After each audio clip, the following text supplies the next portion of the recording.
Hair back and glue, we in here. I was just blessed actually before starting this. So I got some more jasmine rice. That's what's up. Today we're talking about obviously the current situation. 2020 is handing out all kinds of L's, but it's no problem. First and foremost, United Kingdom. Somebody told me their area tomorrow is going into lockdown, and the United Kingdom definitely said they're thinking of starting off a 4-week lockdown. I think Italy and Spain are starting off something similar, but they may extend it to like 6 months, which makes sense. Those areas were hit the hardest. The last two. People are saying that it doesn't make sense because the death rate isn't that high, but the death rate has significantly dropped over the course of time, mainly because hospitals were able to get a handle of the situation and treat people who are sick that otherwise would have died. And also, we do have the reality that I heard it was described as a quarantine paradox, that people, whenever there's any situation where they have to quarantine, they say it's not that bad because not as many people died as would have died without the quarantine, which then makes people resist it because they don't think it was necessary, when really it was the measures that were taken during the quarantine scenario that helped keep people from dying. Which, if a bunch of people die and you're in quarantine, either that disease is ridiculous or it's not working. You need to do something different. Period. You need to do something different. So that's where we're at. And people like to use sweet and say they didn't lock down or anything, and they're doing pretty fine. I mean, they are having some things happening right now, but the whole world's having cases go up. But one thing is that their culture is different. They quarantine voluntarily for 7 days, not 14, but 7. And the 7 seems to work pretty well because more people actually do it. They don't get sick and run out like in the States and other places. They're actually mindful of one another. They're not like, oh, it's my life, I'll do whatever I want to do kind of thing. It's like they use common sense. So they don't have to get locked down because they actually use common sense. And the herd immunity that they were talking about, yeah, they don't have it. And that's a big problem because we don't even know. We still don't know. Even with all the targeted vaccines, we still don't know if you maintain immunity, which is crazy. But that's not what it's about. It's actually about the gyms. All right. People are saying that the gyms may lock down. A lot of places, their gyms are locking down. I've said to a lot of people who are selling their stuff, as soon as this ended, keep your stuff because we're not out of the woods yet. The day after they opened gyms in people's areas, they were like, all right, get rid of it, selling it, trying to get their money back, still price gouging and all that. It's a bad idea. Bad idea, and it turned out to be a bad idea for a lot of people. Me, I was just already built my home setup in general, so I didn't worry about that. But as we talk about gyms, as we talk about how much of a threat the situation currently is with gyms, groceries, look, contact tracing is great, except when cases are going out of control like they are right now. So they can't track like they can. Grocery stores definitely not going to be able to track anything really, and all these other places that we're going. But the gym, all right. So comorbidities can be managed, a lot of them, just by diet, proper diet and exercise. Obesity and its ailments that it brings seem to be the most damning ones, right? So you get this ailment, you're going to die. You know, you probably ain't going to die, but you might die. You're more likely to die or have complications or struggle if you're obese or pretty much an individual who's not properly taking care of themselves.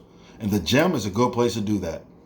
If you guys don't know, I'm a personal trainer, nutritionist. I work at a gym, and most of the people I see there, a lot of people, probably just because of my area also, that I see there, they're there because it helps them with their mental health. They're there because it keeps them from going back on alcohol. They're there because they're recovering from drug addiction, and it keeps them sober, and it replaces that high. They're there for the socialization, and it replaces a lot of those toxic networks that they had, and all these things, right? So when they don't have that, and maybe they don't have the ability or the capital to really invest, or just the know-how to figure out how to put things together to make home gyms. Now, in my area, there's a lot of people selling stuff. It's kind of like a small area in a way, So it is weird that so many people have like serious home like equipment, but they do. So if you, hey, don't think it might not happen in the States. You better get on Facebook Marketplace. But the thing with the gym is it definitely should be considered essential. Now, if I wanted to offer work, I would say no, right? But now it should be considered essential because of the things that I listed before, and it's probably the safest place to be. I mean, I know Tony Doherty, he spoke on this, and I'm gonna speak on it too because we know everybody that comes in there. This the time of day they come, even if they don't scan their car, you go to the gym most of the time, same time of day, so we can figure it out. And we have cameras, and like the staff, we know everyone pretty much, like we know. But they scan their car, especially at night. They have to just get in.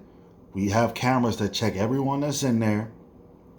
We know everyone, so say somebody just walked in. All we gotta do is look, oh yeah, that's so and so. He comes usually this time, but he may come this time.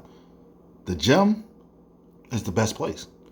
We can do contact tracing, even with the cases going crazy. If somebody walks in there with COVID, well, I'm getting demonetized probably. But screw it, because I don't care about the monetization. This is more important. Somebody walks in there and they have something. All we got to do is pick up the phone, and we could call. We could even send out mass text, mass email, and call everybody that was in the gym when that person was in there, after that person was in there, and we still do the cleaning every hour on the hour. The gym that we're at, everyone's good for cleaning after themselves. And if somebody tries not to, the members are quick to say, "Hey man, we trying to keep this place open. You better clean that off. Clean that off." And if somebody doesn't, or they skate out the door, they give them a hard time. Usually, you don't want to be tattletelling, but they're like, "Hey, this guy who comes at this time, man, he doesn't clean his stuff off, and this isn't the time for that." And they let us know. So people want their places to stay open. They want to be able to come train, work out, maintain and better their health. And we're in a situation where the least healthy you are, even this walking around in normal daily life, you may be all right. But with this whole thing going on, you might die. Like more so than you. Yeah, it's that serious. So what we need to do, instead of closing these places, then when you say if insurance companies understand that the gym is a good place for longevity, preventive care, so they're not paying out a whole bunch of money later on down the line and illness treatment, then our governments of the world need to invest the same way in prevention and say, hey, look, we're going to keep these gyms open and maybe even allocate some funds to some of these gyms. Excuse me. Maybe you consider them essential workers. And whenever they get the essential workers, whatever they're supposed to be getting, they need to give us some too as part of this deal. And they need to actually bless these essential workers because a lot of them got sick. Some of them even died because they're still working in the midst. I don't care if you're not doing it to be a hero, you're doing it because you have to. The point of the matter is you have to, when your job's open, you have to show up. All right? And the gym is another place where we come face to face with people. And, the virus sheds through droplets, sweat, and all that. That's all in the gym. Even though people clean it and we go around, we're cleaning it too. We're involved in that. And you know what? Somebody came, they were telling me that everybody where they work at one point got it. And one guy was having a serious time with it. And these aren't people that are like old people. Yeah, people say, oh, Donald Trump got it and he's old and obese and he bounced back. No, he had 2 experimental treatments.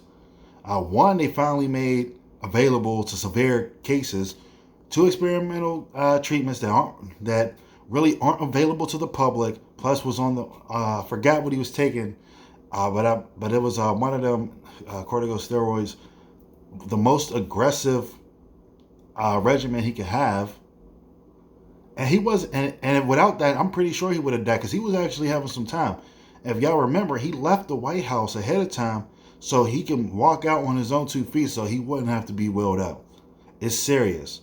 And you see all those rallies, people are wearing their mask. right? He needs to be in the gym with his son. His son may deadlift like an idiot, but he's in the right place. And these gyms need to be considered a great place for prevention. Because if you're healthy, the virus is almost like a non-factor, right? I mean, there's little things to work out for, blood clots and all that kind of stuff. But for the most part, it's a non-factor. But when you're not healthy, it's detrimental. So removing something that's pivotal to health is not the answer. Okay? It's not the answer. And I'm willing to say that's probably why a lot of people signed up after this, realizing they need to get healthy. And I'm willing to say that's why a lot of people perish, because a lot of people don't really consider their health, or they consider a gym a place of vanity, not a place of health. They consider it, and I think that's where the governments are at. They consider it a luxury. They consider it a place of vanity. They consider it a place that people just go to hang out. They don't consider a place to be healthy. And there's a reason why almost everybody that we know in the gym that's working out, that got it even in the world of bodybuilding and fitness, for the most part, because a lot of people got it, but they bounce back because they live a healthy lifestyle, because they're in a gym training, because they're taking the appropriate supplements, because they're eating a diet that's conducive to health. Health education, not just medicinal education, right? Needs to be the way of now and the future. So I know I waxed a little bit long about this. I know it wasn't too eloquent, but this is a rant, and this is also why gyms need to be open during the case of the pandemic, because the gym can help, and it can help against future pandemics. How you gonna act?